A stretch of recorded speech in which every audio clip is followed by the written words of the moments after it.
Hi, thank you so much for tuning in to P2P Relates, where we talk about all things relationships. I'm Pat Renfro, and as you can see, this is our interview week, and I am so thankful to have Deborah Brown and Michael Hansen here with me today. And they've been married for 35 years. So after talking about last week how important it is to close one eye after you get married, but making sure both of those dogs are open when you're dating so you don't have so many surprises. That's what we're talking about today. So they've been doing something right because they've been doing it for 35 years. And so I'm going to let them share with you their story. Hi, Deborah and Michael. Thank you so much for this opportunity to interview you today. You're welcome. Hey. So I'd love for you to tell your story about just how this union, this Hansen union happened. Whatever you want to share. Well, we met through a mutual friend who introduced us. And I'd known him about probably 10, 12 years, and Deborah had just started working with him. And Deborah was looking for someone to what's a good word? Well, he was introduced to me in the same business. So I'm in the music business. He was in the music business. He had some experience, and that's the reason why our mutual friend decided to introduce us, because he thought that we would be a good match. But neither one of us trusted him, so we didn't trust each other. So that's how it started. It took a little while. This didn't happen like instantly, but. So what do you mean by a little while? How long was a little while? Whoa, probably I think we 6 months. Yeah, between probably 6 and 8 months. We had known each other about that long, and she was traveling, so it wasn't like we had a lot of opportunities. You know, she went to the Far East, and I maybe wrote her a couple letters and that made me really nervous. Yeah, of course, because nobody had ever done that, and I'd been working quite some time on the road, and I was in Indonesia, and I get this letter. I'm like, okay, how did this guy get my address? Obviously, she gave me the address. I didn't guess it. Yeah, right.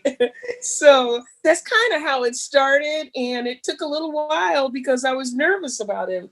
Actually, it took quite a lot. It took at least 6, 8 months. But how we got to know each other is because I had a business deal, and I needed some fresh ears, and he was very good in the business, and I knew about it, and I wanted to hear his take on what was happening in the business deal I was doing, and I really appreciated his advice, and that's how we became friends. That's how we became friends.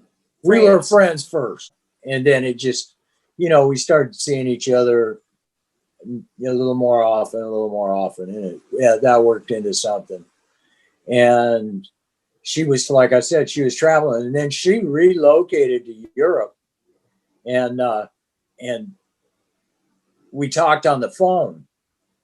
And anyway, I got the wild idea to go see her. So we had a phone conversation, and she invited me to come, and I said, well, I've already got my ticket. So then I did that. I went and visited, and then a little later on, she was, I think she was in Bulgaria. I know she was in Bulgaria.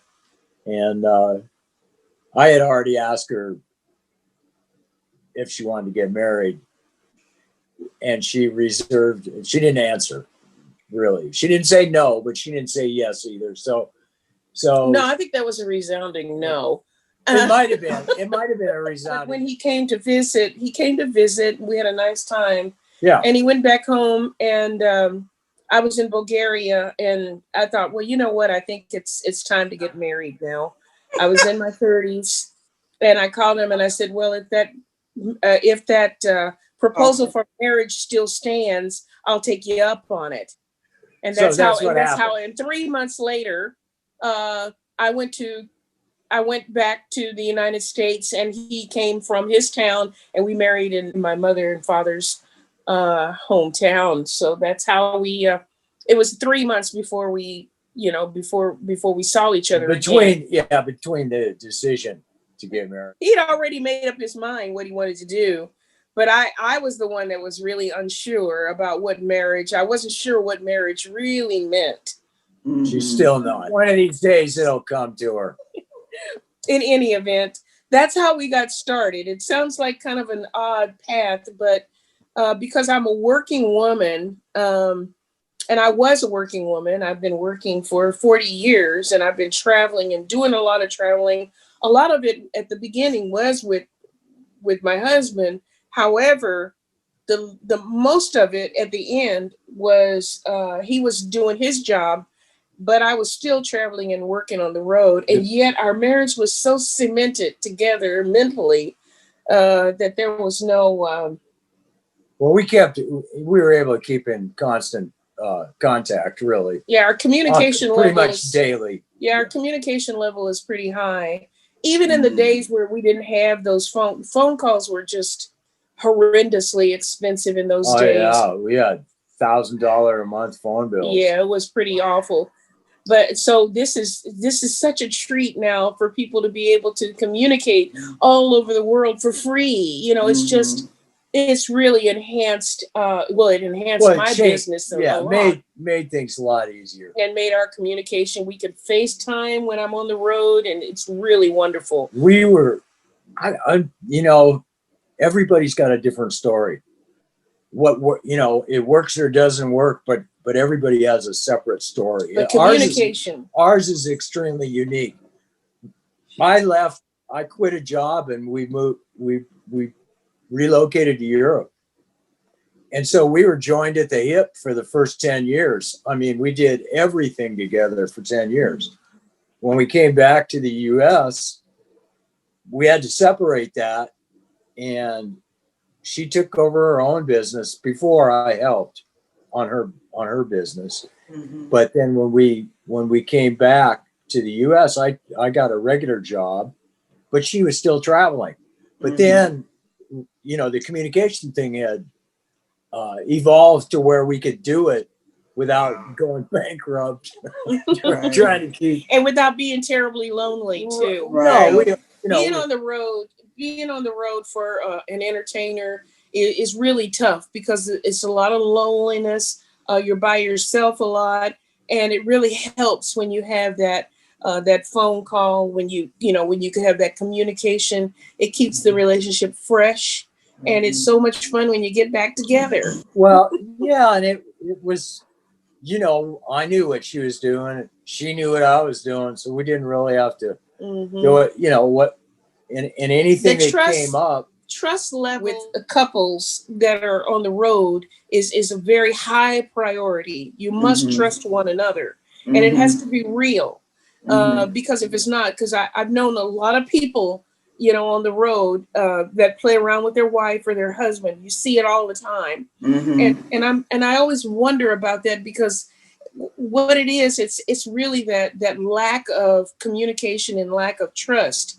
And sometimes it doesn't even matter if you're on the road or not. They could be right in their own town with their wife there, and you see them with someone else. So it's got to be something deeper than that, because a lot of marriages are ruined. Some are not. Some just deal with that. For us, monogamy was the only path, and that means that you must trust one another, right, honey? Yeah. Okay. It wasn't hard. It's not hard. The only challenge I have with your story is that it's so doggone perfect. What would you say for those who haven't had such an easy road? Because that's all I'm hearing. Like I said, everybody's got a different story. We were just compatible. Yeah, I don't think we realized that how compatible, it just kept going. It evolved. It really, we've been really fortunate for so many reasons. And I mean, if you went back to before we got married, I've been married before, so I had my ups and downs with that, you know. Well, you were smart then, because that means you learned. Some people get married several times and they don't learn from the first time, and then they take the same behavior into the next one. Did you see yourself changing? You have an appreciation. This is the important thing, too, that I think is important to note, especially with me. And I had to learn that about myself. The reason I said no to the marriage proposal was because I felt like Michael wasn't the type of man that I normally would have around me. Mm-hmm. He wasn't, because Billie Holiday, famous jazz singer, would say that she needed a man to be around. And normally men that were around were what they called gadabouts. And in other words, men that had no job. Mm. And those were the kind of men that, you know, singers in my profession would naturally gravitate to. Mm. You wouldn't gravitate toward a man that would work in the daytime and would never have any time for you in the evening. Mm-hmm. So she had very unreliable suitors. However, so I felt like my husband with his job, I'm like, how could that work? You know, but actually mm-hmm. I knew he was in the business, and I knew he wasn't a musician who would criticize me all the time for whatever I was doing, but he was in the business part of it, which is something I needed. And also it was a different point of view. So mm-hmm. a person has to kind of look outside their normal circle and find out, are these the kind of people I really want to be around? And I think that was a big thing for me, was like, I had to realize, wait a minute, this is really somebody who cares. This is someone who cares about me. And that was the biggest aha moment I had when I realized that he actually cared about me. Oh, and is that before or after marriage?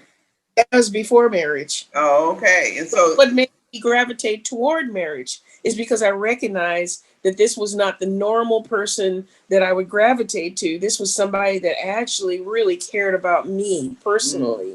I put it all on a different level. Okay. You know, a lot of guys that go out and buy some fancy jewelry. I got her a vacuum cleaner. I knew he cared. I bought a vacuum cleaner. No kidding. And I think a sewing machine. Well, the first present, which I never really received a present from a guy, was a boom box with the piano keyboard on it. And I thought, wait a minute, he's serious. Hey.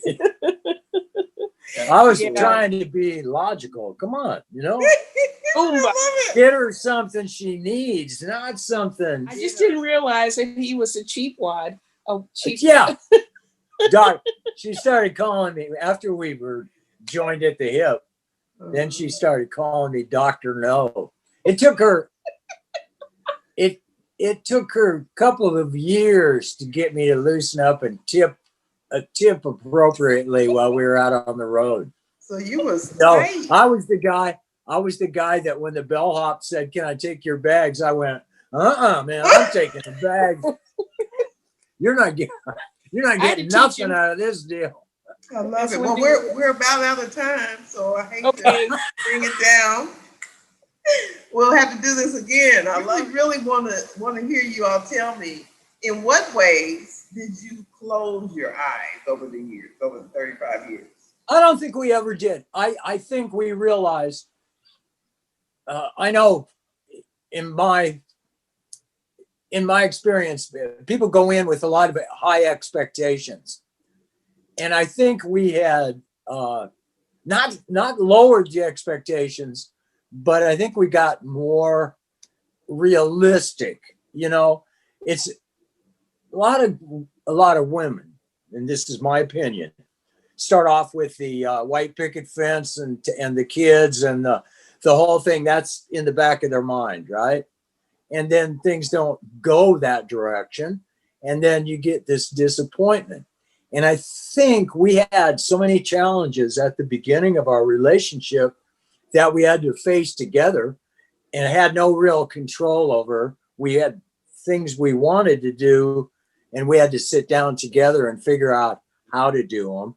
And if they worked, great. And if they didn't work, well, this is why. And, you know, we had a really precise set of goals that we didn't necessarily, we didn't get married for that reason, but it was nice to have that goal together because we knew we could accomplish things together. And we worked together. And we did. Yeah, we worked together. We helped and each that other was out, really important. And it's always been that. We've always been able to help each other out. The other thing was when he was calling on me, basically, he would get off early in the morning because he worked a late shift. And I'm a musician, so I would be in bed, until 2 o'clock in the afternoon, and he would call me at 9 o'clock every morning. And she always acted like she was wide awake. Trying to play it off. No, completely fooled me. After a while, she broke down and said, "Hey, I told you're killing my sleep." I told my girlfriend. So then I changed up. I told my girlfriend, I don't know why I'm so nice to this guy that calls me at 9 o'clock every morning. I could actually just kill him. And she says, I don't know, maybe you like him. I'm like, oh, maybe so. I just keep putting up with him. So that was one eye closed. No, she had this habit. Of no matter how sleepy she was, it was good morning. Well, I'm a professional. Fooled me. So I'm thinking, hey, I'm good. My phone is the office. I had to do that. Yeah.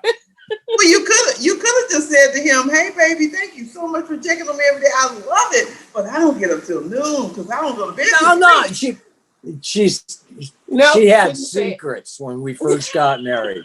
She had secrets. See, you had to close one eye to get through that. When you saw, if she'd have woke up, if it had been clanking around with the phone and hello, well, I learned my lesson quicker. Thank you all so much for your time. We're gonna close. We'll give you more when you need it. Yeah, we'll have to do part 2.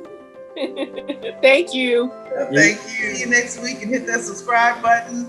Give it a like, and that helps the channel. And give me any comments or questions you have. We'd love to continue the conversation. Bye. Bye.